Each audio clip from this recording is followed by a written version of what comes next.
ರಾಮಾನುಜದಯಾ ಪಾತ್ರಂ ಜ್ಞಾನವೈರಾಗ್ಯಭೂಷಣಂ ಶ್ರೀಮದ್ವೆಂಕಟನಾಥಾರ್ಯಂ ವಂದೇ ವೇದಾಂತದೇಶಿಕಂ. ಹರಿ ಓಂ. ಶ್ರೀ ಪಾದುಕಾ ಸಹಸ್ರ ಪದ್ಯ 50, ಪ್ರಭಾವ ಪದ್ಧತಿ 20. ನಾನು ವಸುಧಾ. ಎಲ್ಲರಿಗೂ ನಮಸ್ಕಾರ. ಈ ದಿನದ ಪದ್ಯ ಹೀಗಿದೆ. ಪರಿಸರ ವಿನತಾನಾಂ ಮೂರ್ಧ್ನಿ ದುರ್ವರ್ಣ ಪಂಕ್ತಿ ಪರಿಣಮಯಸಿ ಶೌರೇಹೇ ಪಾದುಕೆ ತ್ವಂ ಸುವರ್ಣಂ ಕುಹಕ ಜನ ವಿದೂರೇ ಸತ್ಪತೆ ಲಬ್ಧವೃತ್ತೆ ಕ್ವನು ಖಲು ವಿದಿತಸ್ತೆ ಕೌಪ್ಯಸೌ ಧಾತುವಾದಃ. ಓ ಪರಮಾತ್ಮನ ಪಾದರಕ್ಷೆಯೇ, ನಿನ್ನ ಸಮೀಪ ಬಂದು ಒಂದೇ ಮನಸ್ಸಿನಿಂದ ನಮಸ್ಕರಿಸಿದವರಿಗೆ ಅವರ ಹಣೆಯಲ್ಲಿರುವ ಕೆಡಕಿನ ಅಕ್ಷರದ ಸಾಲನ್ನು ಒಳ್ಳೆಯ ಅಕ್ಷರಗಳನ್ನಾಗಿ ಮಾರ್ಪಡಿಸುತ್ತೀಯ. ಒಳ್ಳೆಯ ಮಾರ್ಗದಲ್ಲಿಯೇ ಇರುವ ನಿನಗೆ ಈ ಧಾತು ಮಾರ್ಪಾಟಿನ ವಿದ್ಯೆಯು ಹೇಗೆ ತಿಳಿಯಿತು ಎಂದು ಆಶ್ಚರ್ಯಪಟ್ಟಿದ್ದಾರೆ ಶ್ರೀ ವೇದಾಂತ ದೇಶಿಕರು. ನಿನಗೆ ಈ ವಿದ್ಯೆಯಾದರೂ ಹೇಗೆ ತಿಳಿಯಿತು? ಯಾರು ಬಂದು ಶ್ರದ್ಧೆಯಿಂದ ನಿನಗೆ ತಲೆಬಾಗುತ್ತಾರೋ ಅವರ ಹಣೆಯಲ್ಲಿರುವ ಬೆಳ್ಳಿಯ ಅಕ್ಷರಗಳ ಸಾಲನ್ನು ಚಿನ್ನದ ಅಕ್ಷರಗಳ ಸಾಲನ್ನಾಗಿ ಮಾರ್ಪಾಡು ಮಾಡಿಬಿಡುತ್ತೀಯ.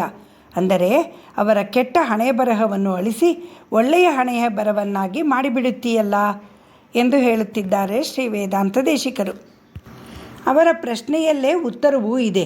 ಶ್ರದ್ಧೆಯಿಂದ ತಲೆಬಾಗಿದ ಜನರ ಹಣೆಯ ಬರಹವನ್ನು ಬದಲಾಯಿಸುವ ಸಾಮರ್ಥ್ಯ ಅವಳಿಗೆ ಬಂದದ್ದು ನಿರಂತರ ಭಗವಂತನ ದಿವ್ಯ ಪಾದಗಳ ಸಹವಾಸದಿಂದ, ಅದು ದುರ್ಜನರ ಸಂಘದಿಂದಲ್ಲ. ಇದಕ್ಕೊಂದು ಉತ್ತಮವಾದ ಉದಾಹರಣೆ ಎಂದರೆ ಕ್ಷಾರಂ ಜಲಂ ವಾರಿ ಮುಚಃ ಪಿಬಂತಿ ತದೇವ ಕೃತ್ವ ಮಧುರಂ ವಮಂತಿ ಸಂತಸ್ತದ. ಅಂದರೆ ಸೂರ್ಯನ ಕಿರಣಗಳು ಸಾಗರವನ್ನು ಹೊಕ್ಕು ಮತ್ತೆ ಮೇಲೆ ಏರಿ ಆಗಸದಲ್ಲಿ ಕರಿಮೋಡವಾಗಿ ಮಳೆ ಸುರಿಯುವಾಗ ಏನಾಶ್ಚರ್ಯ, ಉಪ್ಪು ನೀರು ಸಿಹಿ ನೀರಾಗಿ ಸುರಿಯುತ್ತದೆ. ಆಂಡಾಳ್ ತನ್ನ ತಿರುಪ್ಪಾವೈನಲ್ಲಿ ಹೀಗೆ ಹೇಳಿದ್ದಾಳೆ. ಆಳಿಮಳೈ ಕಣ್ಣ ஒன்று நீ கைக்கரவேல் ஆழியோள் புக்கு முகந்து குடார் தேரி ஊழி முதல்வன் உருவம் போல் மைக்கரத்து பாளியன் தோளுடை பற்பனாவன் கையில் ஆளிபோல் மின்னி வலம்புரி போல் நின்றதிருந்து தாளாதே ஷார்ங்க முதைத்த ಶರಮಳೆ போல் வாழ உலகினில் பெய்திடாய் நாங்களும் ಮಾರ್ಗಳಿ ನೀರಾಡ ಮಹಿಳ್ದೇಲೋರ್ ಎಂಬಾವಾಯ್ ಎಂದು.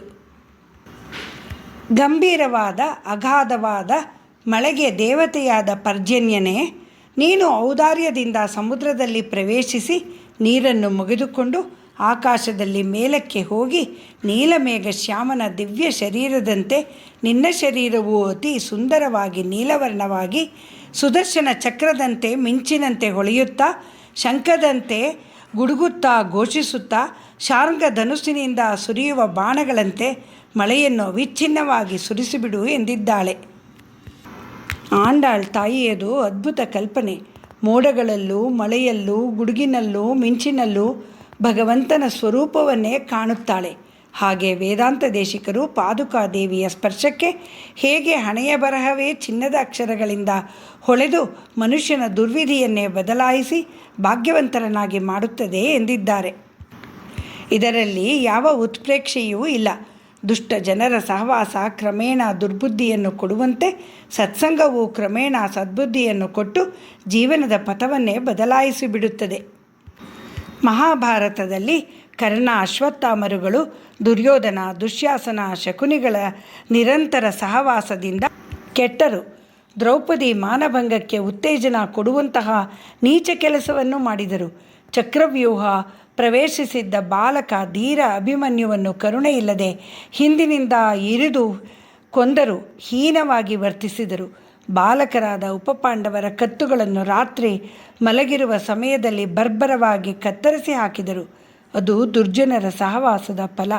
ಅದೇ ಸಜ್ಜನರ ಸಂಘದಲ್ಲಿದ್ದವರು ಪಾರಸಮಣೆಯಿಂದ ಕಬ್ಬಿಣ ಚಿನ್ನವಾಗುವಂತೆ ಅಪ್ಪಟ ಬಂಗಾರದಂತೆ ಶುದ್ಧ ಚಾರಿತ್ರ್ಯವುಳ್ಳವರಾದರು. ಮಹಾ ಮಹಿಮಳಾದ ಪಾದುಕಾದೇವಿಗೋ ಸದಾ ಭಗವಂತನ ಪಾದಗಳ ಸಹವಾಸ. ಆದುದರಿಂದಲೇ ಅವಳಿಗೆ ಭಕ್ತ ಜನರ ಕೆಟ್ಟ ಹಣೆಯ ಬರಹವನ್ನು ಒಳ್ಳೆಯ ಹಣೆಯ ಬರಹವನ್ನಾಗಿ ಮಾಡುವ ಸಾಮರ್ಥ್ಯ. ಪರಮ ಲೋಭಿಗಳಾದ ನವಕೋಟಿ ನಾರಾಯಣ ಎನಿಸಿಕೊಳ್ಳುವಷ್ಟು ಶ್ರೀಮಂತರಾಗಿದ್ದ ಪುರಂದರದಾಸರು ತಮ್ಮೆಲ್ಲ ಐಶ್ವರ್ಯವನ್ನು ತುಳಸಿದಲ ಇಟ್ಟು ಕೃಷ್ಣಾರ್ಪಣ ಎಂದು ದಾನ ಮಾಡಿಬಿಟ್ಟಿದ್ದು ಸಜ್ಜನಳಾದ ಅವರ ಹೆಂಡತಿಯ ಸಹವಾಸದಿಂದ.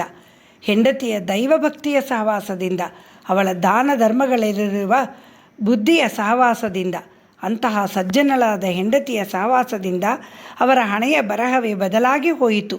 ಲೋಭಿಯಾದ ರತ್ನಪುಡಿ ವ್ಯಾಪಾರಿ ಶ್ರೀನಿವಾಸ ನಾಯಕರು ಹರಿದಾಸರಾದರು. ಆದದ್ದೆಲ್ಲ ಒಳಿತೇ ಆಯಿತು. ದಂಡಿಗೆ ಬೆತ್ತ ಹಿಡಿಯುವುದಕ್ಕೆ ಮಂಡೆ ಬಾಗಿ ನಾಚುತ್ತಲಿದ್ದೇ, ಹೆಂಡತಿ ಸಂತತಿ ಸಾವಿರವಾಗಲಿ ದಂಡಿಗೆ ಬೆತ್ತ ಹಿಡಿಸಿದಳಯ್ಯ ಎಂದು ಮುಂತಾಗಿ ಹಾಡಿ ತಮ್ಮನ್ನು ಬದಲಿಸಿದ ಹೆಂಡತಿಯ ಉಪಕಾರವನ್ನು ಮುಕ್ತಕಂಠದಿಂದ ಹೊಗಳಿದ್ದಾರೆ ಪುರಂದರದಾಸರು.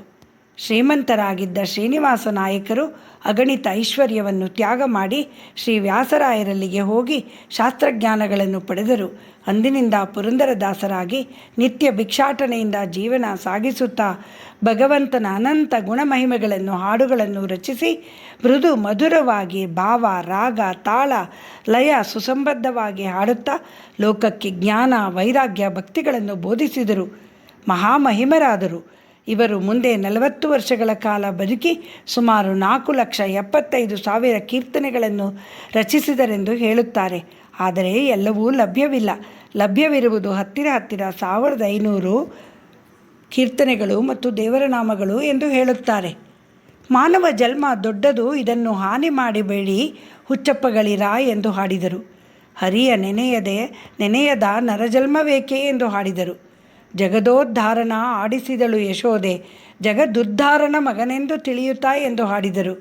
ನಾನ್ಯಾಕೆ ಬಡವನು, ನಾನ್ಯಾಕೆ ಪರದೇಶಿ, ಶ್ರೀನಿಧಿ ಹರಿ ಎನಗೆ ನೀನಿರುವ ತನಕ, ಮುದ್ದು ಸಿರಿ ಪುರಂದರ ವಿಠಲ ನಿನ್ನಡಿ ಮೇಲೆ ಬಿದ್ದಿಕೊಂಡಿರುವೆನಗೆ ಯಾತರದು ಭಯವು ಎಂದು ಹಾಡಿದರು. ಸಂಗೀತ ಸಾಹಿತ್ಯಗಳೆರಡನ್ನೂ ತಿದ್ದಿ ತೀಡಿ ಸತಿಪತಿಗಳಂತೆ ಜೊತೆ ಸೇರಿಸಿ ಹರಿಯಿಸಿ ಕರ್ನಾಟಕ ಸಂಗೀತ ಪಿತಾಮಹರೆನಿಸಿಕೊಂಡರು.